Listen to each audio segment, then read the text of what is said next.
ರಾಜ್ಯಾದ್ಯಂತ ಈಗಾಗಲೇ ಸಾಮಾಜಿಕ ಮತ್ತು ಶೈಕ್ಷಣಿಕ ಸಮೀಕ್ಷೆ ನಡೀತಾ ಇದೆ.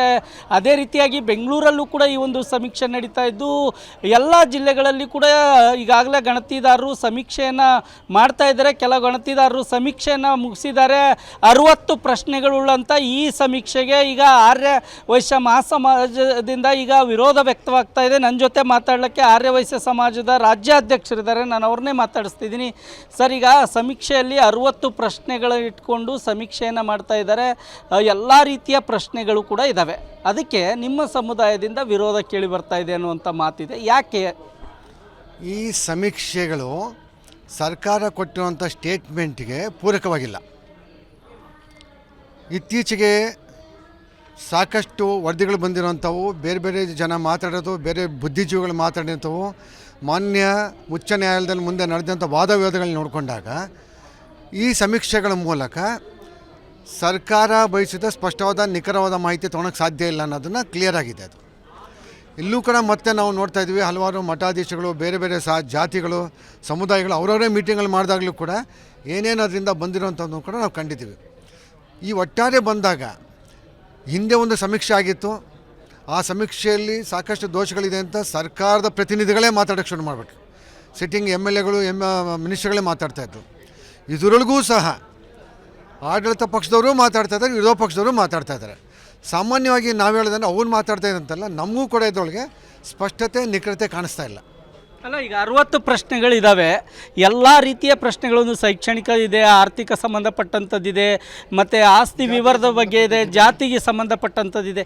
ಆದರೆ ನೀವು ಹೇಳ್ತಾ ಇದ್ರಿ ನಿಮ್ಮ ಸಮುದಾಯದ ಕೆಲವೇ ಮಾತ್ರ ಪ್ರಶ್ನೆಗಳಿರಬೇಕು ಅನ್ನುವಂಥದ್ದು ಕೂಡ ಹೇಳ್ತಾ ಇದ್ರಿ. ಎಷ್ಟು ಪ್ರಶ್ನೆಗಳಿರಬೇಕು? ನಾನು 60 ಪ್ರಶ್ನೆಗಳು ಜಾಸ್ತಿ ಅಥವಾ ಕಡಿಮೆ ಅನ್ನೋ ಪ್ರಶ್ನೆ ಅಲ್ಲ. ಆದರೆ ನೀವೇನು ಶೈಕ್ಷಣಿಕ ಹಾಗೂ ಸಾಮಾಜಿಕ ವ್ಯವಸ್ಥೆಗೆ ಪೂರಕವಾಗಿರಬೇಕು ಅಂತ ಕೇಳ್ತಾ ಇದ್ದೀರಾ, ಅದಕ್ಕೆ ಮೀರಿ ಇದೆ. ಕೆಲವು ಮಿಶ್ರವಾಗಿ ಮಿಕ್ಸ್ ಆಗಿದ್ದಾವಲ್ಲಿ. ಇದರಿಂದ ನಿಮಗೆ ಸ್ಪಷ್ಟವಾದ ಮಾಹಿತಿ ಬರಲ್ಲ. ಭಾಗ 1. ಎರಡನೇದು, ಮಾನ್ಯ ಉಚ್ಚ ನ್ಯಾಯಾಲಯ ಕೊಟ್ಟಿರೋಂಥ ಆದೇಶ ಸ್ಪಷ್ಟವಾಗಿದೆ. ನೀವು ಮಾಡ್ಕೊಳ್ಳಿ, ಕಂಪಲ್ಸರಿ ಮಾಡೋಂಗಿಲ್ಲ. ನೀವು ಮಾಡಿ ಅದನ್ನು ವರದಿನ ಲೀಕ್ ಮಾಡೋಂಗಿಲ್ಲ. ಮತ್ತು ಈ ವರದಿ ಆಗಬೇಕು ಅವಾಗ ಮಾಡಿ ಏನು ಮಾಡ್ತೀವಿ? 460 ಕೋಟಿ ಈ ರಾಜ್ಯದ ತೆರಿಗೆದಾರರ ಹಣ, ಇದನ್ನು ತೊಗೊಂಡು ಏನು ಮಾಡ್ತಾಯಿದ್ದೀವಿ ನಾವು? ಒಂದು ಪಕ್ಷದವರು ಇದರೊಳಗೆ ಭಾಗವಹಿಸ್ಬೇಡಿ ಅಂತಾರೆ, ಕೆಲವು ಅಡ್ವೊಕೇಟ್ ಜನರಲ್ ಆಗಿದ್ದಂಥವರು ಇದರೊಳಗೆ ಭಾಗವಹಿಸ್ಬೇಡಿ ಅಂತಾರೆ, ಕೆಲವು ಸಮುದಾಯದ ಮಠಾಧಿಪತಿಗಳು ಇದು ಬೇಡ ಅಂತ ಹೇಳಿದ್ದಾರೆ. ಯಾವಾಗ ಇದು ಪೂರ್ಣವಾಗಿ ಆಗೋದಿಲ್ಲ, ಹಣ ಹೊಳೆಗೆ ಬಿಟ್ಟಂಗಲ್ವ? ಇದು ಎಲ್ಲಿ ಪೂರ್ಣ ಆಗುತ್ತೆ ಅವಾಗ? ಅದು ಅಲ್ಲ, ರಾಜ್ಯದ ಜನರ ಆರ್ಥಿಕ ಸ್ಥಿತಿಗತಿ ಮತ್ತು ಸಾಮಾಜಿಕ ಸ್ಥಿತಿಗತಿಯನ್ನು ತಿಳ್ಕೊಳ್ಳೋಕ್ಕಾಗಿ ಸರ್ಕಾರ ಈ ಸಮೀಕ್ಷೆ ಮಾಡ್ತಾ ಇದೆ ಅನ್ನುವಂಥದ್ದು ಕೂಡ ಹೇಳ್ತಾ ಇದ್ದಾರೆ. ಮುಂದಿನ ದಿನಗಳಲ್ಲಿ ಜನರ ಅಭಿವೃದ್ಧಿಗಾಗಿ, ಜನರ ಕಲ್ಯಾಣಕ್ಕಾಗಿ ಈ ಸಮೀಕ್ಷೆ ಮಾಡ್ತೇವೆ ಅಂತಿದ್ದಾರೆ. ಈಗಾಗಲೇ ಮಾಡಿದ್ದಲ್ಲ, ಅದಕ್ಕೆ 5 ವರ್ಷದ ಕೇಳಿ ಮಾಡಿದ್ರಿ. ಇದೇ ಸನ್ಮಾನ್ಯ ಮುಖ್ಯಮಂತ್ರಿಗಳಿದ್ದಾಗಲೇ ಮಾಡಿದಂಥ ಸಮೀಕ್ಷೆ ಅದು ಬೇಡ ಅಂತ ನೀವು ಇದಕ್ಕೆ ಬಂದಿದ್ದಾನೆ, ಅದು ಸರಿ ಇಲ್ಲ ಅಂತ ನೀವು ಒಪ್ಕೊಂಡಂಗೆ. ಅದು ಮತ್ತು ಇದು ಸರಿ ಇದೆ ಅಂತ ಹೆಂಗೆ ಒಪ್ಪಿಸ್ತೀರ? ಸಮಾಜನ ಹೆಂಗೆ ನಾಗರಿಕನ ಒಪ್ಪಿಸ್ತೀರ? ನೀವು ಮಾಡಿದ್ದೇ ಸಮೀಕ್ಷೆ ಆವಾಗ್ಲೂ, ಈಗ ಮಾಡ್ತಿರೋದು ನೀವೇ.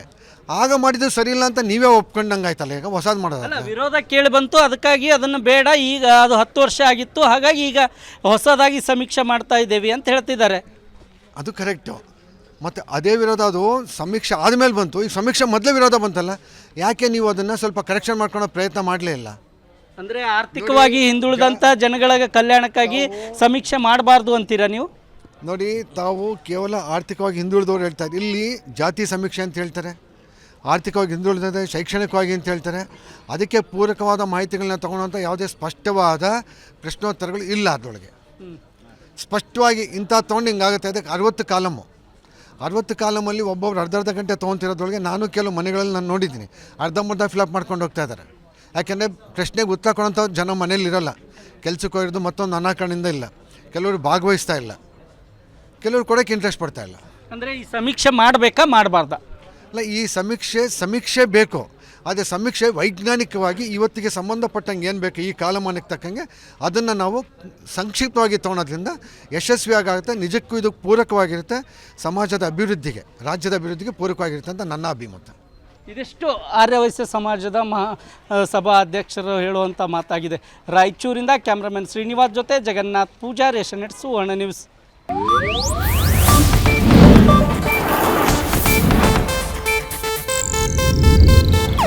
ಇದು ಏಷ್ಯಾನೆಟ್ ನ್ಯೂಸ್ ನೆಟ್ವರ್ಕ್ ಪ್ರಸ್ತುತಿ.